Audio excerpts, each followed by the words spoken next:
Hola, ¿cómo están?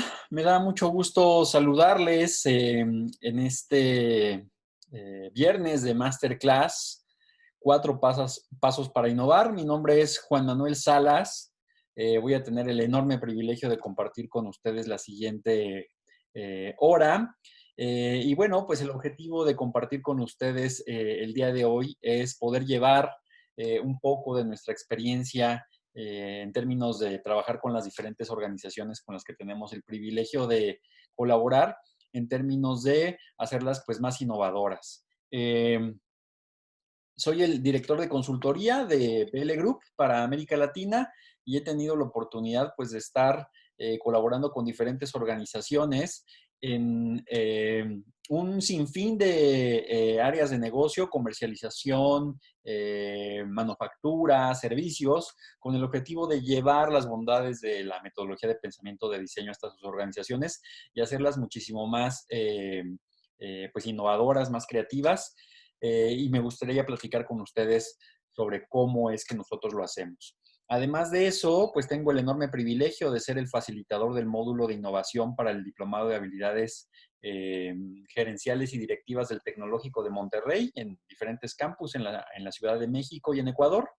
Eh, y bueno, pues platicaremos un poco sobre cuáles son los conceptos que compartimos también en ese marco de acción.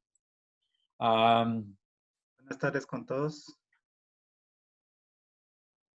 Un Entonces, gusto bueno, si estar les parece bien, comenzamos. Si les parece bien, comenzamos.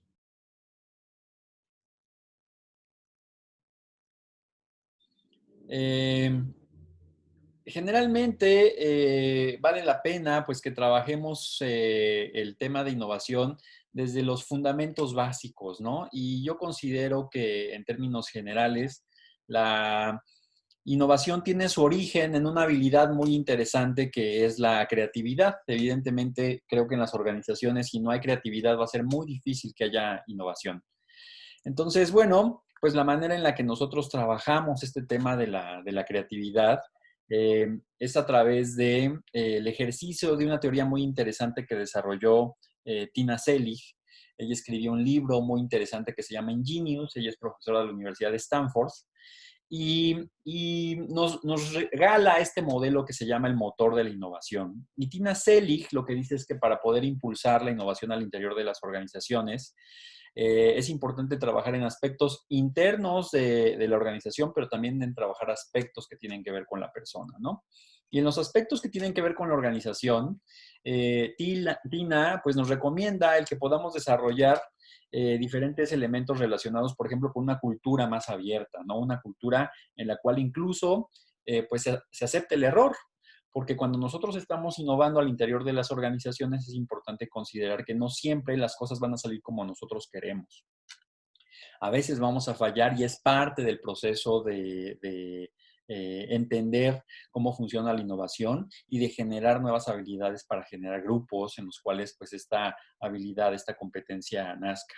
Otra cosa de la que nos habla Tina Selig es que tenemos que tener un hábitat en el que esa innovación se permita, ¿no? Yo Justamente. recuerdo bien la estructura de las Espérame instalaciones, tantito. las instalaciones de Apple en Cupertino, California. Son unas instalaciones totalmente orientadas hacia la colaboración, ¿no? Los lugares donde está la cafetería, los sanitarios, las escaleras, promueven una constante interacción entre las personas, de tal suerte que pues empiezan a tener una serie de interacciones informales que permiten el que intercambien ideas, que platiquen sobre qué proyectos están trabajando, en fin, ¿no? Y finalmente, otro de los elementos de los que nos habla Tina Selig, que tienen que desarrollar las organizaciones, pues es asignar recursos. Y más allá de la parte de los recursos económicos, el recurso más importante que tenemos que asignar al interior de las organizaciones para poder innovar es el tiempo de la gente. En Google, por ejemplo, pues está esta famosa regla en la que cada una de las personas puede dedicar un 20% de tiempo al desarrollo de proyectos distintos a los que están trabajando en su área de trabajo.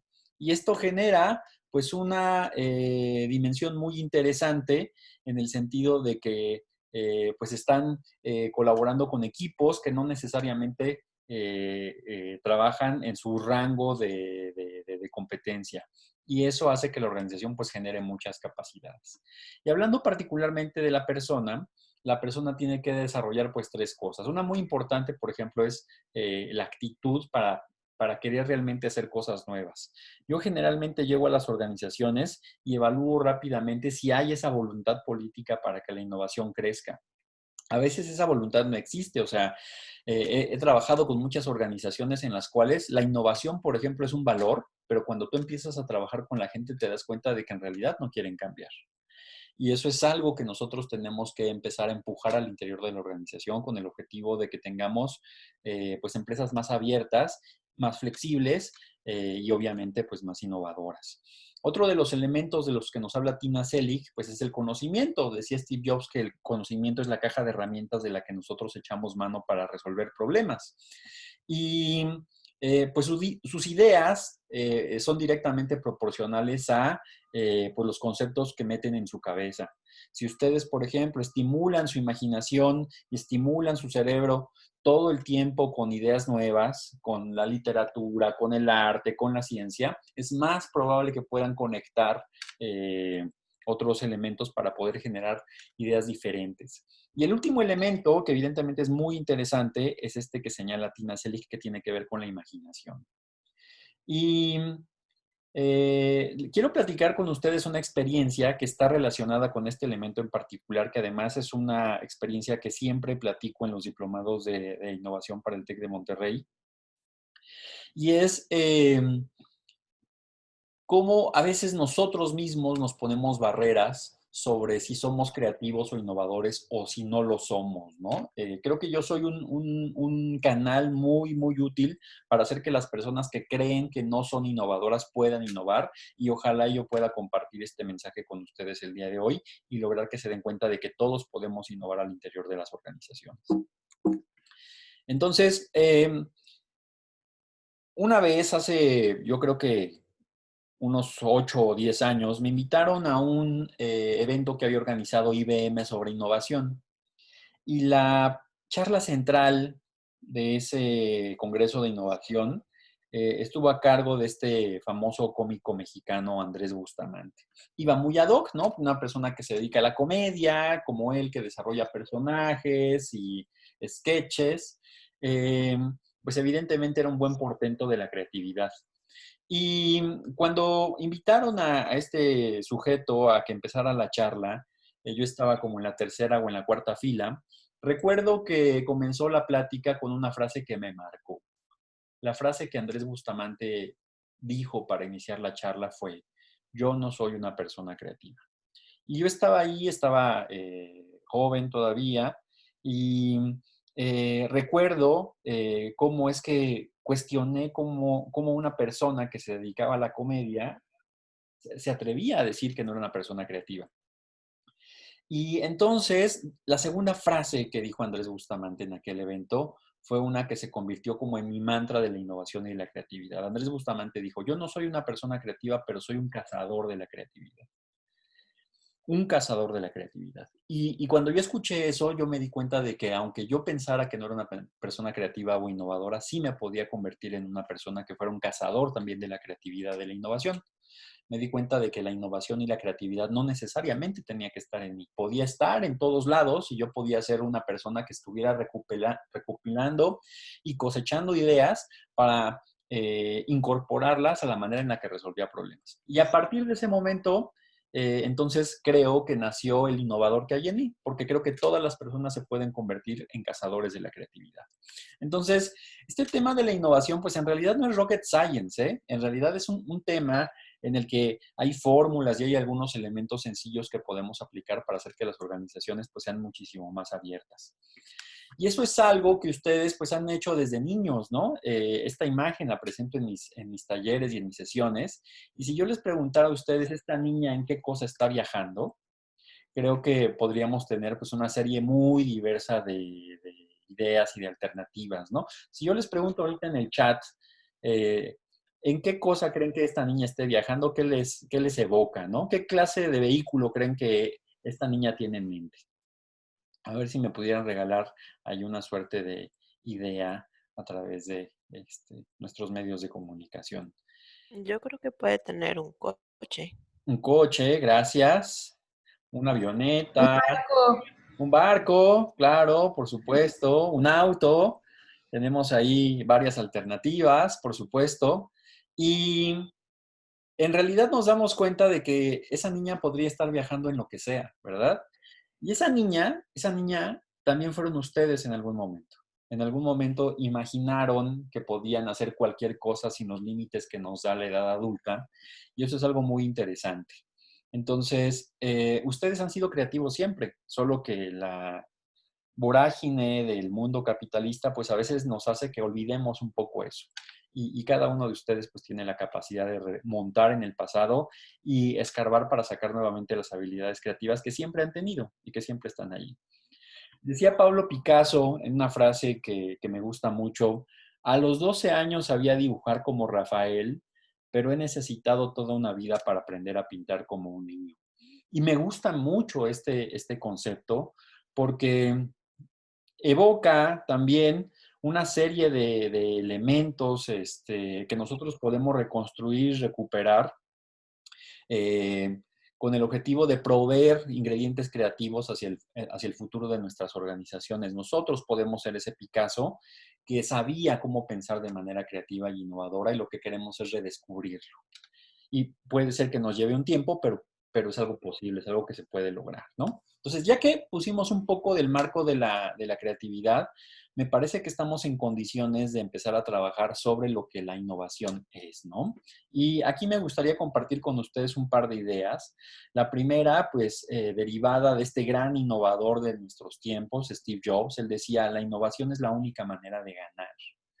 Y creo que a las organizaciones actualmente, en este contexto que tenemos tan exigente y tan desafiante, nos interesa mucho eso, ese poder ganar, ese poder estar adelante a pesar de las dificultades que nosotros enfrentamos en el día a día. Y la manera en la que Steve Jobs en una compañía como Apple lo lograba era a través de este gran concepto que fue el mantra de la creatividad durante mucho tiempo, ¿no? Este concepto orientado hacia pensar de manera diferente. Y creo que nosotros podemos heredar un poco también ese concepto y tenerlo como mantra con el objetivo de analizar cómo es que podemos hacer para llevar este pensamiento diverso a nuestras diferentes organizaciones. Y la manera de hacerlo es a través de entender cómo es que el proceso de innovación funciona. El proceso de innovación funciona primero entendiendo problemáticas y posibilidades y después decidiendo, ¿no? Y en pensamiento de diseño esto se hace 2 o 3 veces. Primero buscas diferentes problemas y acuerdas un solo problema. Para resolver ese solo problema buscas muchas soluciones y acuerdas una solución. Y después esa solución intentas probarla de diferentes maneras para llegar a un producto que sea viable en el mercado. A esto nosotros le llamamos en creatividad y en innovación el pensamiento divergente y el pensamiento convergente. Y es algo muy importante, es un concepto que se arrastra a lo largo de todo el proceso de innovación, que tiene tiempos particulares. A veces la innovación falla porque en las organizaciones no se respetan esos tiempos. Hay momentos en los cuales tenemos que pensar de manera divergente y buscar opciones, y hay momentos muy marcados en los cuales nosotros tenemos que tomar una decisión. Y en ese sentido, creo que la manera en la que nosotros en Belle Group llevamos ese proceso es muy eficaz, ¿no? Educamos a las personas a que respeten los tiempos del proceso de creatividad e innovación. Y para hacer esto, pues tenemos que echar mano de aquellas ideas que nosotros estemos sembrando en el jardín de nuestras ideas, ¿verdad? O sea, como les decía hace un rato, si nosotros somos estimulados por el arte, por la ciencia, eh, por diferentes opciones, entonces eso nos enriquece y nos permite tomar ideas de otros lugares y de otros mundos para poder resolver los problemas. Yo estoy seguro, por ejemplo, que ahora que ustedes regresen a los restaurantes que acostumbran, van a pedir el mismo platillo que piden siempre, ¿no? Entonces, yo personalmente me he desafiado a eso. Obviamente tengo platillos que me gustan mucho, pero a veces llego a un restaurante y se me ocurre pedir otra cosa de manera diferente para probar cosas nuevas, ¿no? Cuando voy de viaje tengo una agenda, pero a veces me atrevo a hacer actividades que no tenía planeada con el objetivo de desafiar a mi mente y alimentarla de experiencias, de conceptos, de elementos que sean nuevos, que me permitan después utilizar en los procesos de solución de problemas. Y eso ustedes lo han hecho todo el tiempo, o sea, desde que somos niños hemos aplicado el método científico. Observábamos, formulábamos una hipótesis, hacíamos experimentos con los elementos que nos encontrábamos en la naturaleza, analizábamos lo que pasaba, nos dábamos cuenta, llegábamos a una conclusión y queríamos compartir ese conocimiento. Esto de probar cosas nuevas, ustedes siempre lo han hecho, es algo que vive dentro de ustedes, ¿no? Y que nos ha permitido aprender y que nos ha permitido también generar soluciones fantásticas a desafíos que ha tenido la humanidad a lo largo del tiempo. Pensamiento de diseño, el proceso de innovación que nosotros utilizamos, lo que busca es justamente eso, es una versión muchísimo más refinada del método prueba y error, que lo que nos permite es mejorar la probabilidad de éxito. ¿Cómo? Asegurándonos de que probamos nuestras soluciones muy rápido en un ambiente natural con el objetivo de que si fracasan, rápidamente nos demos cuenta de eso y podamos volver a empezar. Y eso es muy, muy interesante. Porque asumimos el error como parte natural de buscar soluciones nuevas. Fíjense, le preguntaban a Jeff Bezos, ustedes lo conocen, ¿no? Es la primera persona que va a llegar a una riqueza de $1 billón. Es dueño de esta compañía Amazon. Oye, Jeff, ¿qué es lo que define a una persona inteligente? Y cuando yo descubrí lo que Jeff contestó a esa pregunta, me pareció una respuesta fantástica. Jeff Bezos contestó, bueno, para mí las personas inteligentes se equivocan más que los demás. Y eso es bastante inspirador para mí, porque efectivamente las personas que son más innovadoras, pues son aquellas que se arriesgan más y que están buscando diferentes alternativas para resolver problemas. No siempre van a ser exitosos. Evidentemente se van a equivocar más que los demás, pero va a llegar un momento en el que encuentren una alternativa viable para hacer las cosas de manera diferente o mejor. Y eso se los vamos a agradecer todos siempre.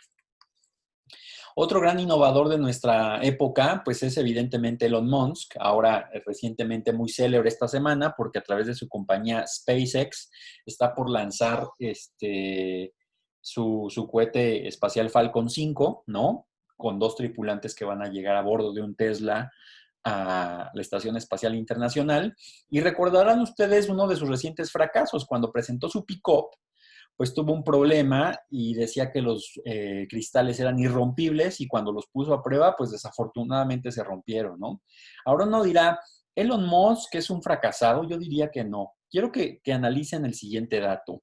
Aquí tenemos nosotros una imagen que proyecta cómo son las crossover actuales de todas las marcas comerciales que hay. Si ustedes se dan cuenta, prácticamente todas las marcas hacen exactamente el mismo vehículo. Elon Musk propuso una diferenciación en ese mercado y está proponiendo pues una camioneta que es diferente. Oye, ¿y esto va a tener éxito en el mercado? Claro que tiene éxito en el mercado, porque a partir de que Tesla empezó a innovar incluso en la manera en la que los autos deberían de ser, logró él que la compañía se capitalizara muchísimo más rápido que cualquier otra compañía en la historia de las propuestas de acciones en la Bolsa de Valores de Nueva York. Entonces, el mercado sí paga la innovación. Por supuesto que la paga. Obviamente eso exige mucho trabajo, pero siempre, siempre vale la pena. Entonces, Elon Musk también pues empuja este tema del fracaso y del error, ¿no? Si las cosas no están fallando, no estás innovando lo suficiente. Es lo que nos dice. El fracaso siempre será una opción. Claro que siempre va a ser una opción. Pero tenemos que asumir que eso es parte del proceso de innovación de manera natural.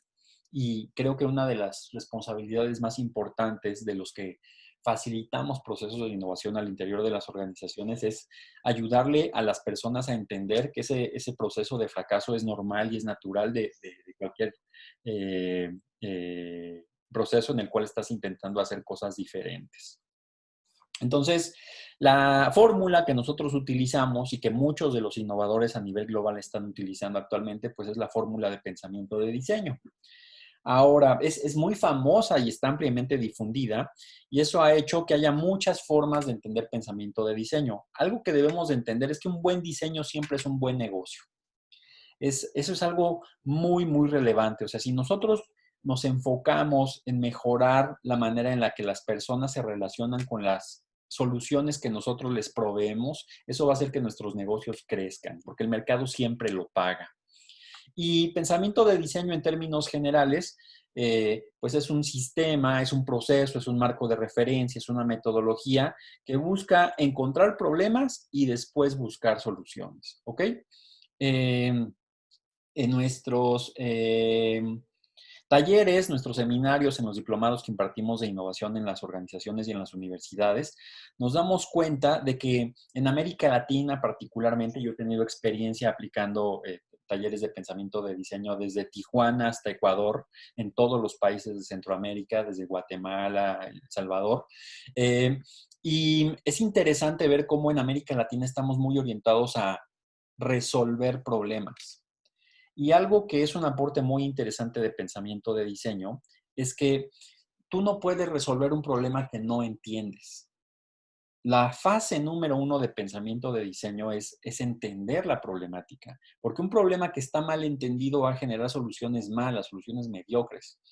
Por eso, como les decía hace rato, pensamiento de diseño evoca el pensamiento divergente y el convergente, porque todo esto tiene momentos en los cuales las personas tienen que estar utilizando su talento para cosas muy particulares. Primero aplicar el talento para entender la problemática y después aplicar el talento para encontrar la solución. Y a lo largo del tiempo, pues han desarrollado muchísimas versiones de pensamiento de diseño, ¿no? Tenemos la versión de IDEO, tenemos la versión Hasso-Plattner, tenemos la versión Lombard. Hay ya muchas traducciones de pensamiento de diseño, porque Tim Brown, por ejemplo, uno de los creadores de pensamiento de diseño, hizo que la metodología fuera open source. ¿Qué significa eso? Pues que todas las personas pueden contribuir a, eh, a que la metodología se enriquezca y eso es pues muy interesante. Ahora, ¿qué cosa es pensamiento de diseño? Dice Tim Brown, es una metodología de resolución de problemas, o sea que la podemos aplicar en cualquier lugar porque no es una metodología de diseño, es una metodología de resolución de problemas como hay otras, como por ejemplo la 3 de Toyota, como por ejemplo Seis Sigma, o sea, hay muchas metodologías de resolución de problemas y pensamiento de diseño es otra metodología de resolución de problemas que tiene ventajas y desventajas en comparación con las demás. Una de las ventajas que tiene es que es una metodología creativa de manera intrínseca. Hay otras metodologías de solución de problemas que son más cuadradas, que no tienen estas bondades del pensamiento divergente que el pensamiento de diseño sí tiene. Es, como dice Tim Brown, una invitación a resolver problemas como lo resuelven los diseñadores, que de manera natural pues todo el tiempo están aplicando pensamiento creativo para resolver problemas. Pensamiento de diseño en su versión original tiene 5 pasos. El primer paso es empatizar. ¿Qué significa empatizar? Empatizar significa ponerte del lado del cliente, del mercado, para saber qué le duele. Yo veo cómo hay muchos emprendedores, por ejemplo, que tienen ideas de solución de problemas, pero que esas ideas de problemas nacen en la concepción de su propia postura. O sea, yo, por ejemplo, no podría, en mi postura actual, saber qué clases de problemas se enfrentan las personas discapacitadas.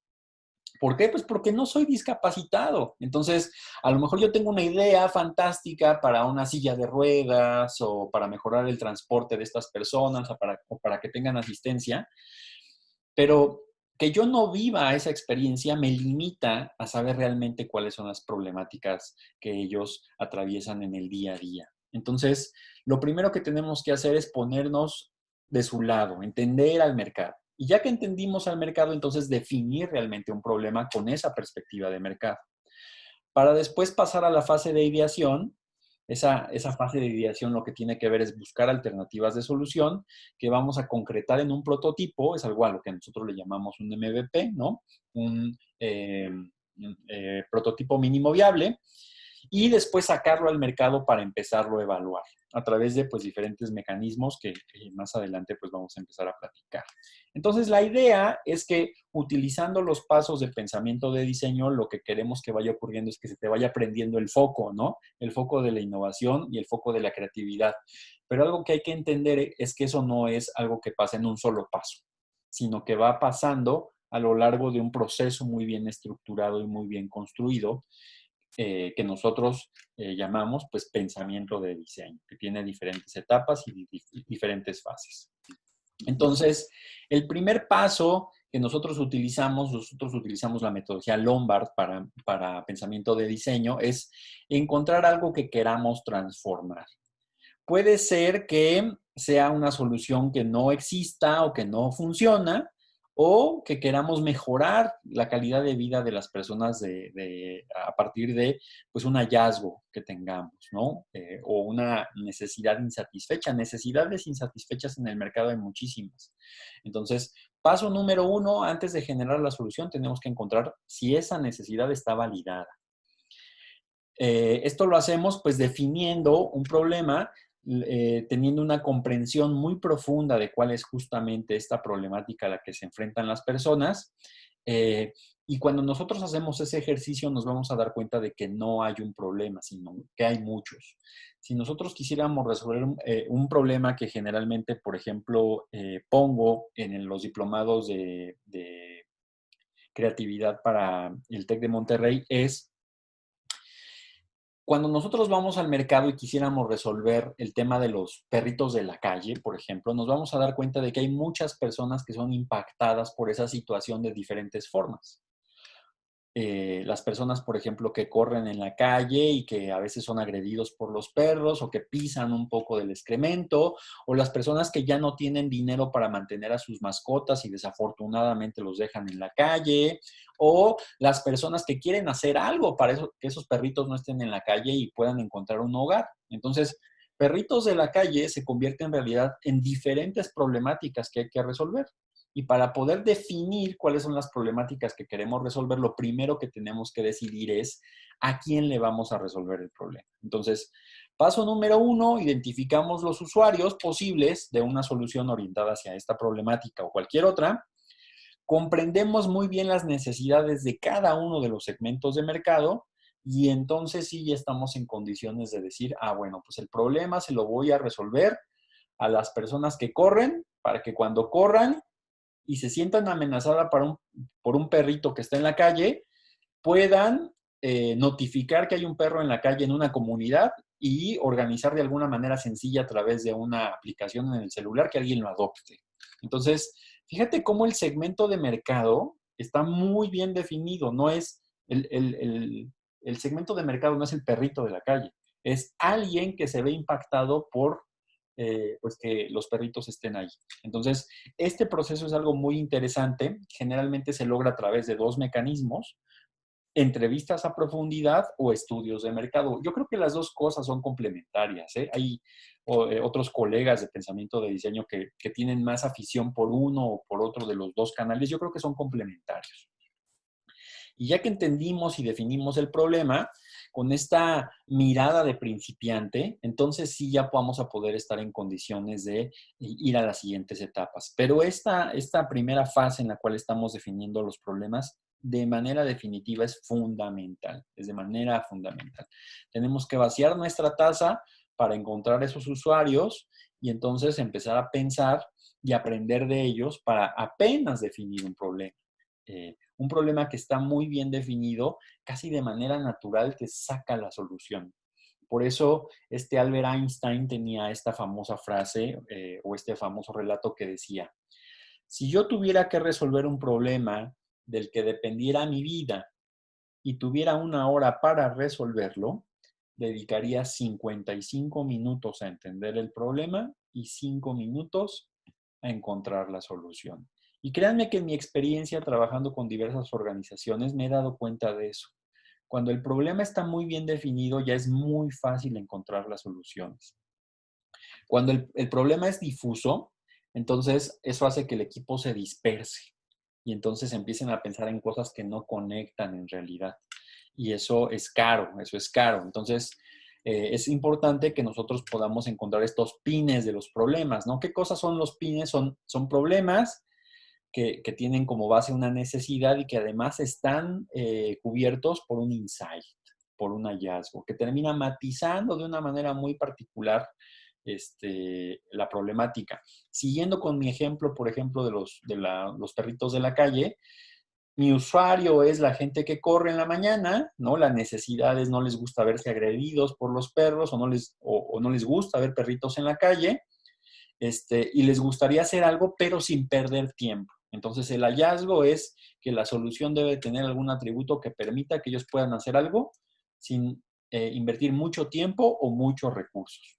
Entonces, este proceso de encontrar los problemas, créanme que lleva su tiempo. Las personas que han participado conmigo en los diferentes talleres o en los diplomados sabrán pues las dificultades que atravesamos y la cantidad de tiempo que dedicamos a poder definir de manera correcta un problema. Hay una fórmula para eso. Todos los problemas en pensamiento de diseño comienzan de la misma manera. ¿Cómo puedo hacer qué? Usuario, necesidad y hallazgo. Esa es la fórmula que siempre estamos utilizando.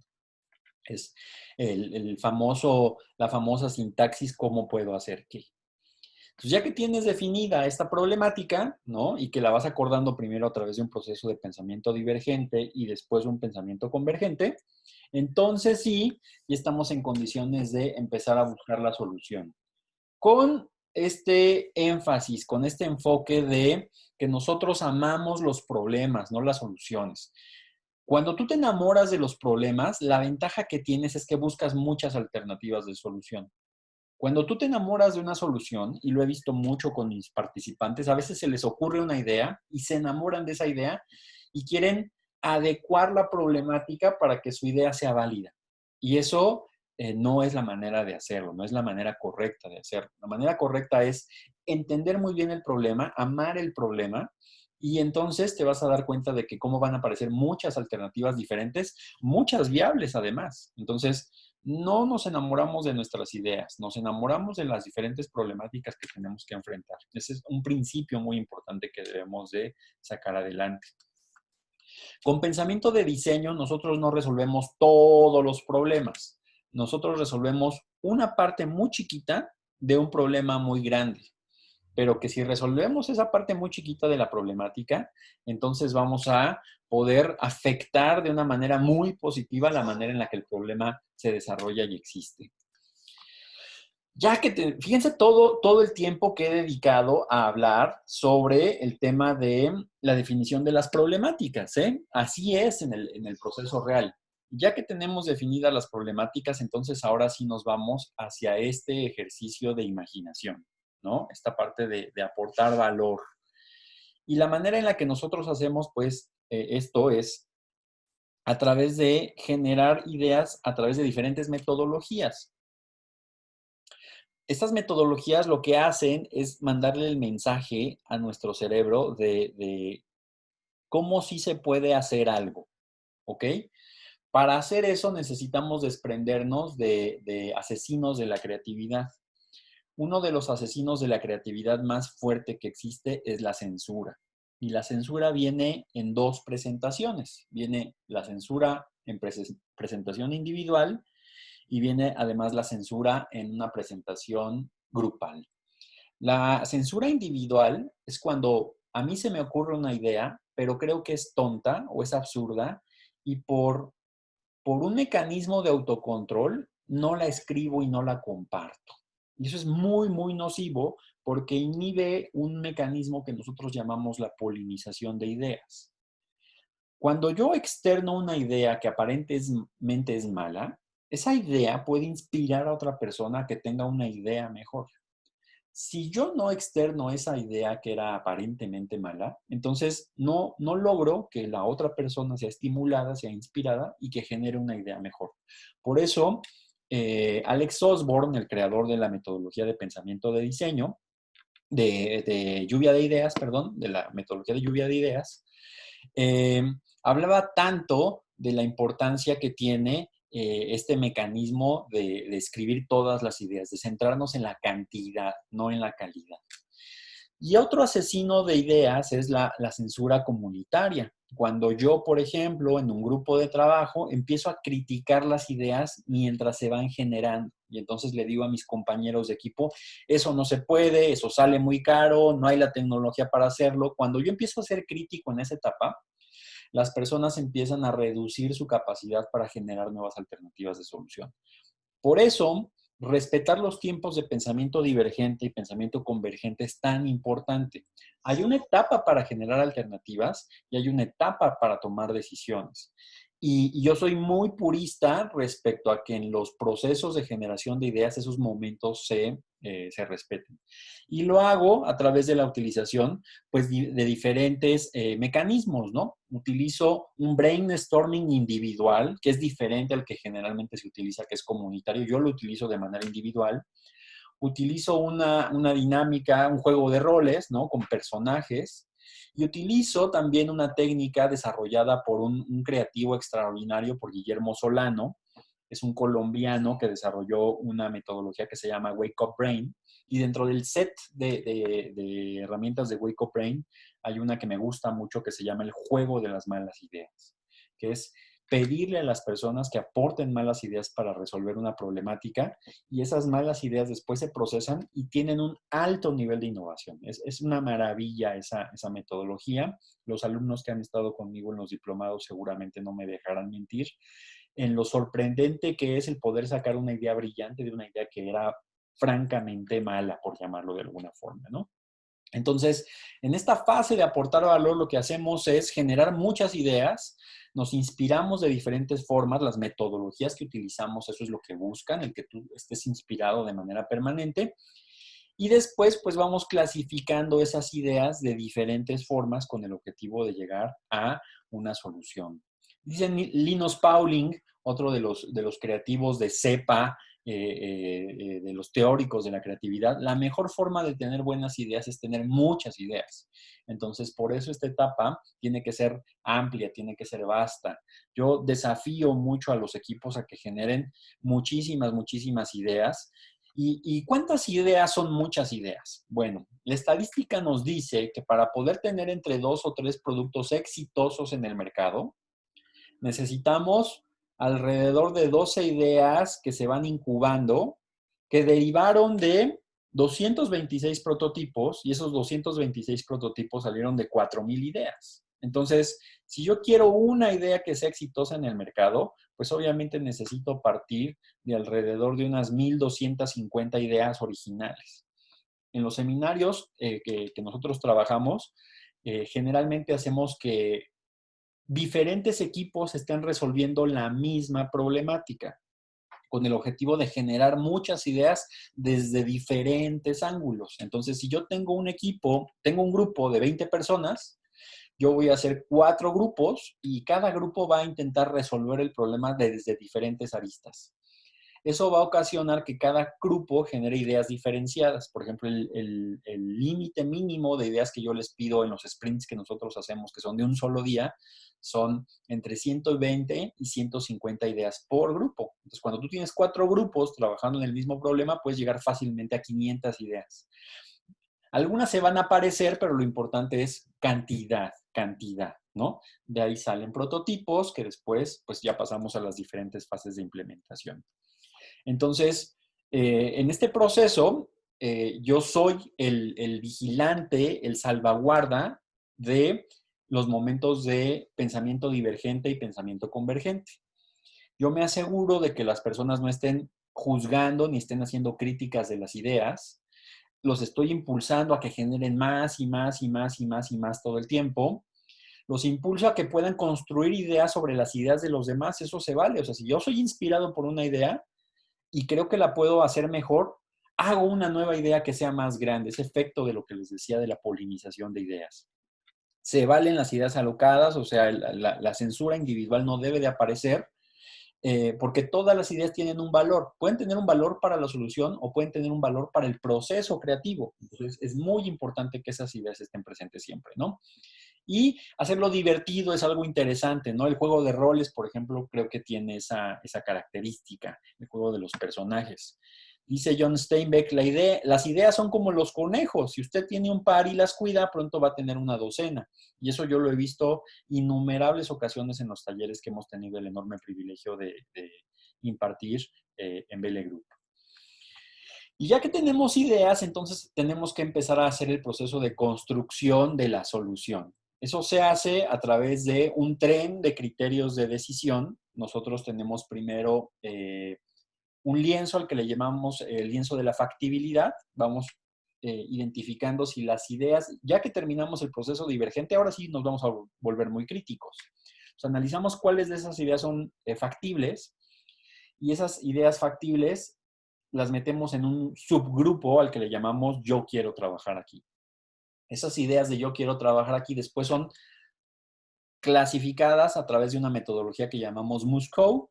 Es una metodología muy utilizada en procesos de toma de decisiones, que son atributos de ideas que son un must, un should, un could y un will not, que son atributos que tu solución debe de tener, que va a tener, que podría tener o que definitivamente no va a tener.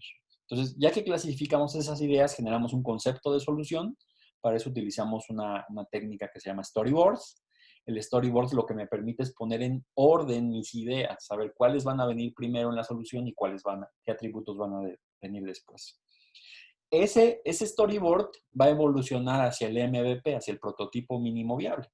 Ese prototipo mínimo viable tiene que ser algo físico, algo tangible con lo que podamos jugar, con lo que podamos probar. Dice John Doerr, flamante autor del libro de Mide lo que importa, tener ideas no es complicado, lo importante es saber ponerlas en práctica. Entonces, durante el mismo proceso de pensamiento de diseño, uno de los desafíos que tienen los equipos es la construcción, la fabricación de los prototipos. Esa fabricación de los prototipos es muy relevante porque prototipar lo que me permite es aprender si la solución efectivamente va a ser validada en el mercado o no va a ser validada en el mercado. Puedo llegar al mercado con algo tangible para que lo hagan pedazos o para que me digan está bien hecho. Nosotros no hacemos prototipos para convencer, nosotros hacemos prototipos para aprender. Y eso es también un valor muy importante dentro de esta fase de pensamiento de diseño, porque a veces veo a mis participantes o a mis alumnitos que ya se enamoraron de su prototipo y quieren convencer a las personas de que es muy bueno. Lo que nosotros creamos del prototipo no vale nada. Lo más importante es lo que el mercado cree del prototipo. Entonces, es importante ir avanzando en esta fase con el objetivo de que podamos tomar decisiones. Y hacer prototipos, la verdad es que yo trabajé 8 años en una empresa judía en la que no había presupuesto para hacer nada, ¿no? Entonces, yo los impulso mucho a hacer prototipos con un presupuesto cero. O sea, sin invertir un solo peso, vas a hacer prototipos. Y entonces ocurren este proceso en el que ellos van afinando sus ideas y llegan, por ejemplo, a hacer una página web que sea o funcional, una aplicación que es funcional desde la primera vez que lo fabrican, ¿no? O sea, yo quiero prototipos que resuelvan el problema. Por eso es tan importante que sean productos terminados desde el principio, aunque sean muy sencillos, pero que estén terminados. Estos productos terminados lo que me permiten es vencer esta curva de riesgo de las ideas, ¿no? Una idea que no está probada tiene muchísimo riesgo. Entonces es importante sacarla al mercado porque cada vez que la vas sacando al mercado, te van haciendo correcciones. Esas correcciones las incorporas a tu solución, las vuelves a sacar al mercado. El mercado te vuelve a dar retroalimentación, la retroalimentación la vuelves a meter y lo que vas haciendo cada vez es reducir el riesgo y aumentando la probabilidad de éxito. A este proceso de probar las ideas es algo a lo que nosotros le llamamos el pivoteo.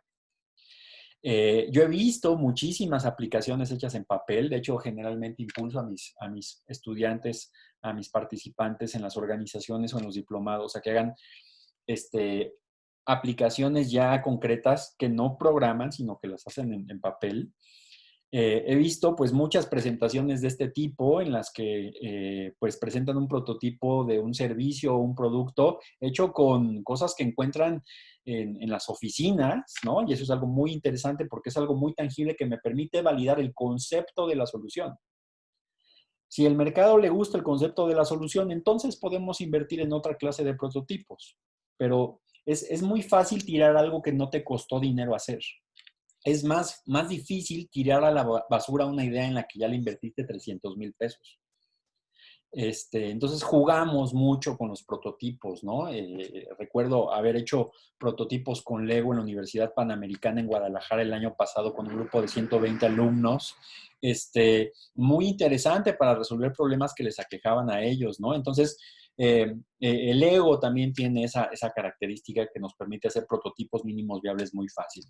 Y podríamos incluso meternos en esta charla en particular, no voy a profundizar ese respecto, pero podríamos incluso incorporar algunas herramientas de metodologías Agile que nos permitan hacer que este proceso de prototipado sea muy rápido, ¿no? O sea, podemos aquí encajar perfectamente bien, por ejemplo, Scrum, hacer un backlog, ¿no? Y construir nuestro tablero y hacer que los prototipos vayan evolucionando de una manera muy estructurada. Y eso incrementa las capacidades del equipo para poder probar cosas.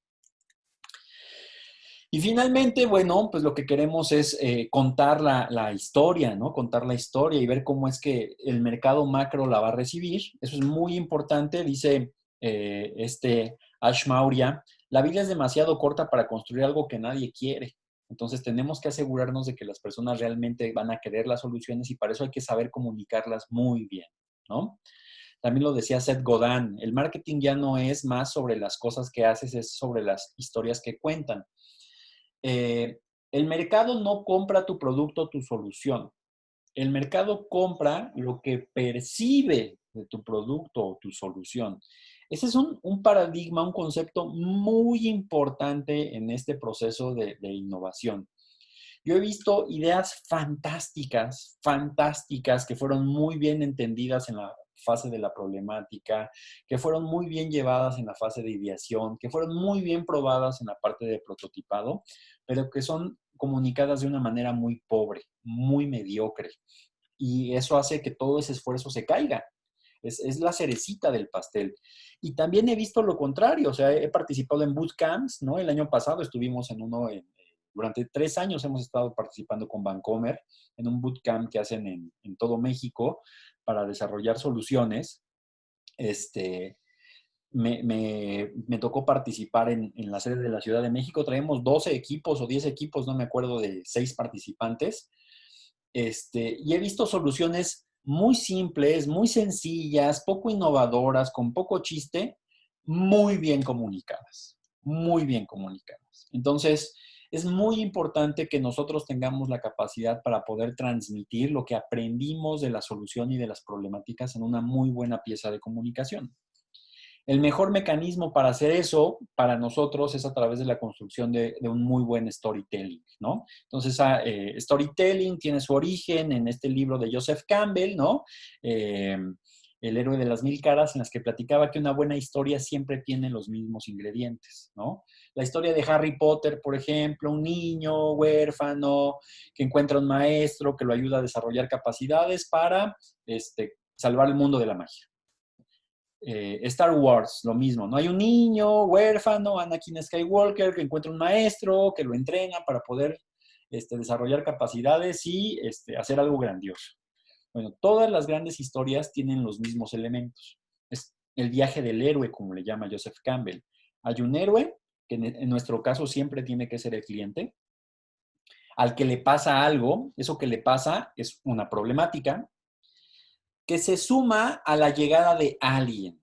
Ese alguien es nuestra solución, que le va a permitir a él desarrollar una serie de capacidades a través de los conceptos de la solución para que él pueda hacer algo, para que él pueda cambiar el mundo, para que él pueda cambiar su vida. Eso es algo que nosotros estamos empujando mucho. Que la fase de comunicación tenga como base la teoría de storytelling de Joseph Campbell y ya más recientemente de Donald Miller. Entonces, las tareas que nosotros tenemos aquí en este sentido es generar un mapa de valor, ¿no? Para poder entender cómo es que nuestra solución le aporta algo a nuestro usuario, a nuestro mercado meta, desarrollar la pieza de comunicación y presentarlas para obtener algo. Generalmente en innovación, lo que nosotros queremos es o una aprobación o presupuesto. Entonces, esta pieza de comunicación tiene que ser muy fuerte porque finalmente lo que queremos es que nos digan que sí lo hagamos y que nos den dinero. Entonces, tenemos que ser muy eficientes en ese proceso para ya poderla mandar al productivo. Entonces, Pues básicamente esa es la idea. Si ustedes se dan cuenta, la innovación no es un resultado, la innovación es un proceso. Cuando tú innovas, entonces tienes que enfocarte no en el resultado final, sino en todos estos pasos que yo he venido platicando con ustedes para que ustedes pues, puedan generar ese gran resultado, ¿no?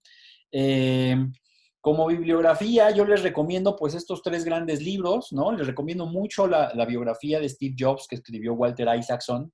Es un gran texto. Por ahí creo que lo tengo en PDF. Si me mandan un mensajito, se los puedo compartir. Es un gran libro de diseño, un gran libro de innovación, un gran libro de emprendimiento, un gran libro de liderazgo. Es un gran, gran libro, esta biografía de Walter Isaacson de Steve Jobs. También les recomiendo el libro de Tina Selig, es un gran libro sobre creatividad, definitivamente, ¿no? Profesor de la Universidad de Stanford. Y también les recomiendo muchísimo un libro que escribió Ed Catmull, que se llama Creatividad S.A. o en inglés Creativity Inc. Voy a platicarles quién es Ed Catmull. Ed Catmull era uno de los 3 mosqueteros de Pixar, bueno, lo sigue siendo. Él era el CEO, el director ejecutivo. Después teníamos a Steve Jobs, ¿no? Que era el dueño de la compañía, y tenemos a John Lasseter. John Lasseter es el director creativo. Y entre los 3 se conjugaron para pues, crear una gran compañía de animación que se llama Pixar. Y Ed Catmull es un fanático de la tecnología. Él diseñó la primera computadora y el primer programa para poder animar. Fue su tesis de doctorado de la Universidad de Nueva York. Un pequeño programita que animaba una mano. Y que cuando se juntó con Steve Jobs y con John Lasseter vieron la oportunidad que tenía la animación en la parte del entretenimiento. Entonces, gran, gran libro. También si al final me mandan un correo electrónico, yo les mando un artículo que escribió John Lasseter para la revista Harvard Business Review. El artículo se llama La creatividad al estilo Pixar, un gran artículo sobre pensamiento de diseño que yo con gusto les comparto para que pues, tengan un poco ahí de literatura. Finalmente, pues tengo una serie de preguntas que hacerles, ¿no? Que me están mandando aquí por los mensajes. Si me podrían decir qué clase de problemáticas tienen ustedes en sus organizaciones que se puedan resolver o que necesiten ser resueltas a través de procesos de innovación. La otra pregunta que tengo es, ¿qué les parece este horario para nuestras sesiones de las masterclasses? ¿Les gusta? ¿Viernes a las 12? ¿Suena bien? Nos gustaría que nos dieran un poco de feedback, por favor. Y otra cosa, pues no olviden de dejarnos su correo electrónico ahí en el chat para recibir esta información, estos artículos, la revista Harvard Business Review y el resumen del libro John Lasseter de Ed Catmull. Y que reciban además pues futuras invitaciones a nuestras sesiones y a nuestros seminarios. Tengo 5 minutitos que me gustaría aprovechar por si alguien tiene alguna pregunta que me quisiera hacer a este respecto, ¿no? Estamos aquí para compartir con ustedes nuestra experiencia en términos de pensamiento de diseño y de creatividad en las organizaciones. Entonces, si alguien tuviera una pregunta, pues estamos a sus órdenes. Estamos a sus órdenes. Yo les agradezco muchísimo, como siempre, evidentemente, que pues nos compartan un poco de su tiempo para acompañarnos en estas masterclasses que estamos teniendo de manera quincenal, ¿no? Yo me siento muy afortunado y privilegiado de poder compartir con ustedes a través de estos canales de esta manera. Y bueno, pues ojalá y nos sigan acompañando en muchas otras sesiones, ¿no? Tenemos más temas para ustedes, ojalá y podamos compartir este espacio. Para mí me va a dar mucho gusto el seguir platicando con ustedes y compartiendo pues lo poco que hemos aprendido en este sentido a lo largo del tiempo. Les mando un fuerte abrazo. Hola Juan Manuel, ¿cómo ¿Sí? estás? Mucho gusto, Oscar Rojas. ¿Qué onda, Oscar? Aquí me autoinvité un poco ahí. Soy compañero de Tlaloc Hernández Ah, claro, por supuesto. me hizo favor de invitarme. Bueno, estamos también en la financiera de Daimler Financial Services. Y bueno, se me hizo bastante interesante todo esto de design thinking. Tenía una pregunta. Hoy en día nosotros estamos trabajando, estoy en la parte de digital transformation y bueno, algo que estamos haciendo es empujar muy fuerte todas estas marcos de trabajo, metodologías en conjunto, pero ¿cómo al ser luego empresas, estar dentro de empresas tan estructuradas, tan llenas de procesos, cómo romper un poquito la barrera de esta parte de insights y poderlo llevar a una idea, claro, ajustándolo un poco a los procesos, ¿no? Pero ¿cómo haces ese enrollment? ¿Cómo haces ese cambio hay un gran grupo de personas que ya están convencidas de que lo que necesitamos hoy en día y más con esto del COVID, que debemos cambiarnos hacia esta nueva forma de trabajar, pero ¿cómo lidias con esa resistencia? ¿Cómo haces ese enrollment con tus propios compañeros y áreas de negocio?